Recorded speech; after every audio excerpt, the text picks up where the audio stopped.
జమ్మూ కాశ్మీర్లోని పహల్గంలో ఉగ్రదాడిని నిరసిస్తూ ఖమ్మం జిల్లా సత్తుపల్లి బీఆర్ఎస్ మాజీ ఎమ్మెల్యే సండ్ర వెంకట వీరయ్య క్రోవతల ర్యాలీ నిర్వహించారు. పహల్గం సమీపంలోని బైసరాన్ లోయలో ఉగ్రవాదులు పర్యాటకులపై పాశవికంగా దాడి చేసిన ఘటనలో 28 మంది మృత్యువాత పడగా వారి ఆత్మకు శాంతి చేకూరాలని ప్రార్థిస్తూ వారి కుటుంబ సభ్యులకు ప్రగాఢ సానుభూతిని తెలియజేశారు. ఈ క్రమంలో బీఆర్ఎస్ నాయకులు, కార్యకర్తలు, అభిమానులు పాల్గొన్నారు.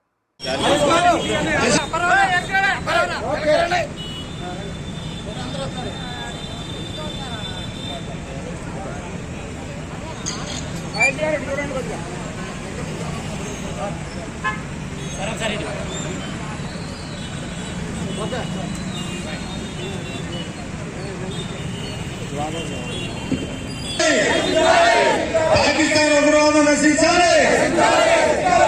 పాకిస్తాన్ ఉగ్రవాదాన్ని నశించాలి. పాకిస్తాన్ ఉగ్రవాదం టీఆర్ఎస్ పార్టీ సత్తుపల్లి మౌన దీక్ష ఆ అమరులకు నివాళులర్పించే కార్యక్రమం తీసుకోవడం జరిగింది. పాకిస్తాన్ ఉగ్రవాదుల చర్యలో కాశ్మీర్లో అమాయక యువకుల యొక్క జీవనోపాధి కోల్పోయి తద్వారా ఉగ్రవాదం వైపు వెళ్లే విధంగా పాకిస్తాన్ చేస్తున్న ఈ కుట్రను తిప్పుకొడుతూ భారత ప్రధానమంత్రి గారు ఏ నిర్ణయం తీసుకున్నా యావత్ భారతదేశం రాజకీయాలకు ఖచ్చితంగా దేశ సమైక్యత కోసం, సమగ్రత కోసం పాకిస్తాన్ ఉగ్రవాదానికి వ్యతిరేకంగా ప్రజలందరూ కూడా ముక్త కంఠంతో భారత ప్రభుత్వానికి మద్దతు ఇచ్చి పాకిస్తాన్ చర్యలు ఖండించాలని చెప్పి ఈ సందర్భంగా తెలియజేస్తున్నారు.